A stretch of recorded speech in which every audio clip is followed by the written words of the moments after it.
सियासी इत्तेहाद क्या इस तरह का होता है? गिले शिकवे करके हम हुकूमत का साथ देते चले आ रहे हैं और इसलिए दे रहे हैं कि हम समझते हैं कि इस वक्त मुल्क के हालात ऐसे हैं कि मुल्क किसी नए बहरान का मुतहम्मल नहीं हो सकता। तो जब ऐसे हालात में मियां मोहम्मद नवाज शरीफ का आप लोगों के बारे में पॉजिटिव चीज जा रही है, तो वाई नॉट ये मामलात बिलावल जरदारी साहब और नवाज शरीफ और सागदार के लेवल पे क्यों नहीं हो रहे? रहनुमा कमर जमान काहिरा साहब, उनको खुशामदीद कहेंगे। सर अस्सलाम वालेकुम, कैसे हैं आप? ठीक है ये खैरियत है।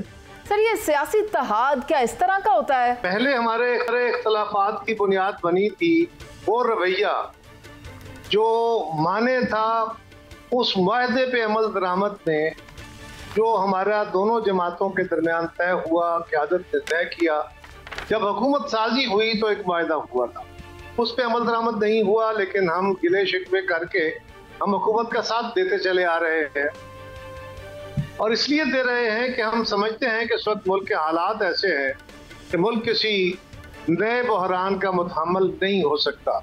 और अब जो मौजूदा सूरत हाल बनी है ये और ज्यादा अफसोसनाक है कि हमारी क़यादत ने और हमारे साथियों ने जो मशवरे दिए, जब फ्लड आया तो उस फ्लड की सूरत हाल में बिलावल साहब ने पंजाब हुकूमत की भी तारीफ की और वज़ीर आज़म साहब से बात की, उनको मशवरा दिया, उनको राय दी।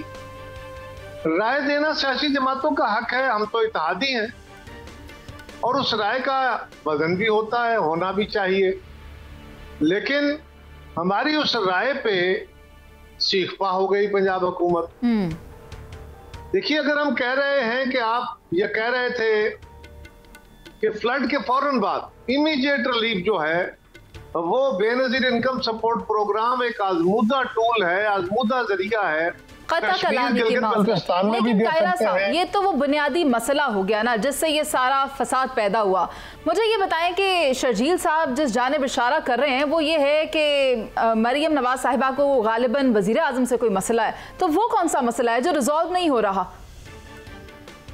मुझे नहीं पता जी कि उन्होंने ये बात किस रेफरेंस में कही है, ये क्यों कही है, किसी सवाल के जवाब में कही है या उनका अपना ये ख्याल है। लेकिन जब शिद्दत बढ़ जाती है, जब तलखी बढ़ जाती है और डायरेक्टली आप हमारी मशावरत को अगर डायरेक्टली यानी हम फ्लड के जो रिलीफ प्रोग्राम है उसके तरीकाकार के ऊपर तजवीज दे रहे हैं या तनकीद कर रहे हैं, आपने उसको सिंध की पंजाब के ऊपर तनकीद का इल्जाम लगा दिया, कभी पानी का इशू छेड़ दिया, उसके हमने कम्प्रिहेंसिवली जवाब दिए हैं। अब अगर फिर भी आपका रवैया और लहजा यही रहे कि हम उंगली तोड़ देंगे, आंख निकाल देंगे, छोड़ेंगे नहीं, फलां कर देंगे, और यानी आप किसी दूसरे फर्द को, अपोजिशन को या अपने किसी साथी को या पंजाब के दीगर लोगों को आप ये हक देने से इनकार कर रहे हैं कि वो बात नहीं कर सकते, वो क्या आपकी किसी पॉलिसी पे तनकीद नहीं कर सकते। हम तो तनकीद भी हुकूमत साजी पे या हुकूमत पे नहीं कर रहे थे, आपके एक पहलू पे कर रहे थे और वो ये था कि कैश ग्रांट दी जाए फौरी तौर पे और एक आजमूदा तरीकाकार पे। उस पे आपने अगर ये लहजा इख्तियार किया तो जवाब में फिर तलख लहजे तो हो ही जाते हैं। लेकिन मेरा ख्याल है कि इन तलख लहजों का फायदा नहीं, नुकसान होगा और ये बात दोनों तरफ को समझनी चाहिए और खास तौर पे हुकूमत को समझनी चाहिए। जी, हमारे साथ शहजाद हुसैन भट्ट साहब भी हैं कायरा साहब, और वो भी आपसे कुछ सवाल लेना चाह रहे हैं।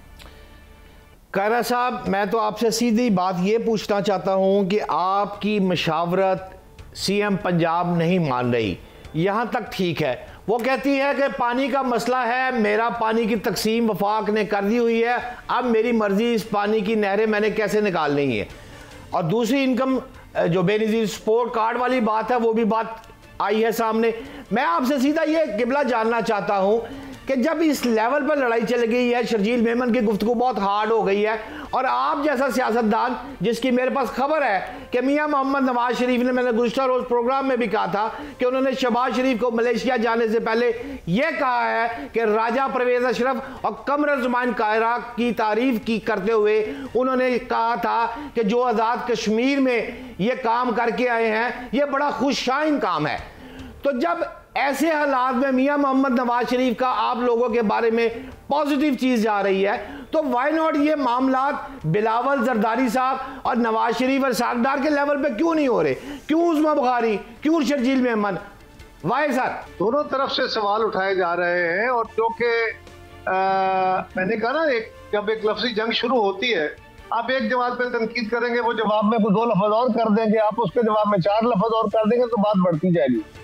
लेकिन हमारी जमात ने जिस दिन कौमी असेंबली में बायकाट किया, उस दिन इसहाक डार साहब बाहर से तशरीफ लाए थे, उन्होंने और स्पीकर साहब ने और बाकी सीनियर गवर्नर सनाउल्लाह साहब ने, सीनियर क़यादत मुस्तबीक, ये बैठे और उन्होंने कहा कि ये लफ्जी गोलाबारी बंद करनी चाहिए और हमें चाहिए कि हम बैठ के दोनों तरफ को समझाएं।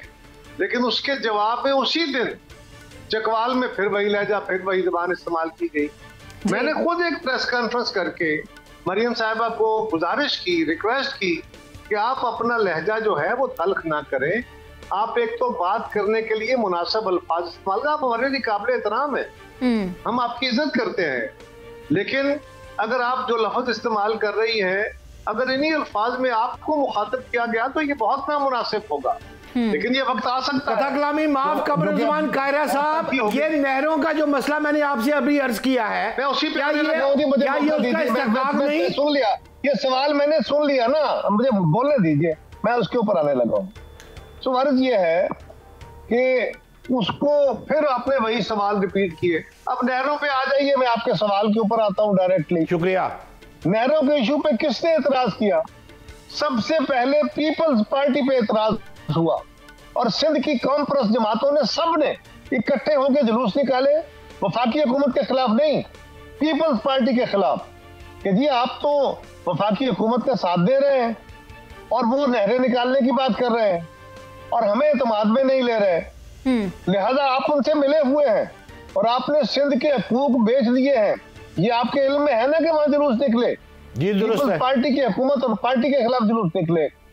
तो पीपल्स पार्टी ने क्या कहा? पीपल्स पार्टी ने कहा कि पाकिस्तान के अंदर पानी की तो पहले किल्लत है, ये फ्लड आने से पहले जो हमारा सूबाई शेर है, उस शेर में पानी कलील हो गया, थोड़ा हो गया है, पंजाब के अंदर भी, सिंध के अंदर भी।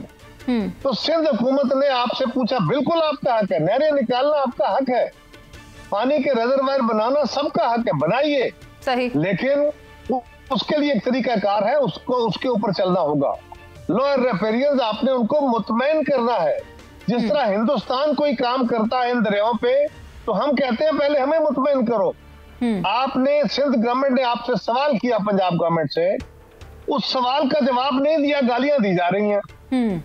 सवाल क्या था कि आपने, जब आपके शेर का पानी पहले ही पूरा नहीं पंजाब में हो रहा, शॉर्टेज है, तो आप ये फरमाइए कि आपने कौन कौन सी नहरों से पानी लेके इन नहरों में डालना है, किस किस जिले का पानी आप कट करेंगे, क्योंकि आपके पास फालतू पानी नहीं है, कोई फालतू रिजर्वायर नहीं बना। ये सवाल जवाब तलब है ना, उसका जवाब देने की बजाय आप कहें मेरी मर्जी, मैं चाहूंगा, मैं ये करूंगा, मैं वो करूंगा, ये कोई तरीकाकार है? अभी इस प्रीवियस बजट में जो चंद महीने पहले पास हुआ, उस बजट के अंदर पाकिस्तान के अवाम को दी जाने वाली सब्सिडियों पे कदगने लगी, क्योंकि IMF की शर्त थी। एक Wahid program Benazir income support program है, जो कि 200 अरब रुपया उस मद में इजाफा किया गया कि ये बेहतरीन प्रोग्राम है। और इसी के तहत आप दुरुस्त फरमा रहे हैं सर, रमजान पैकेज भी पंजाब में दिया गया, इसी के तहत BISP के तहत ही रमजान पैकेज पंजाब में भी तकसीम हुआ, इससे हम कोई भी इनहराफ नहीं कर रहे। तमाम इससे पहले जो आए थे फ्लड, उसमें भी हुआ सर। लेकिन एक बात मानना सर, एक बात बता दें कि नवाज शरीफ इस वक्त ये एग्रेशन कम करने में कामयाब हो जाएंगे, वो अपनी बेटी को समझा पाएंगे? मेरा ख्याल है कि मियां नवाज शरीफ साहब अगर उन्हें समझाएंगे तो बिल्कुल वो समझेंगे, उनको समझना होगा। यानी मेरी जबान या किसी और की जबान या सदर साहब की जबान तो शायद वो ना समझे, ना सुने, लेकिन अपने वालिद की जबान तो बहरहाल उनका एहतराम करती हैं, और मुझे नहीं कोई शक इसमें कि अगर मियां साहब उन्हें कहेंगे तो वो, हाँ, अगर उनकी मरियम साहबा की ये कोई सियासी मजबूरी हो या सियासी उनका एक वो हथियार हो तो ये और बात। बहुत शुक्रिया आपका कमर ज़मान कायरा साहब में ख़ुसूसी वक्त दिया, क्योंकि सियासी मैदान में काफ़ी तपिश महसूस की जा रही है और दोनों एंड से कोई भी पार्टी बैक ऑफ करने के लिए तैयार नहीं है।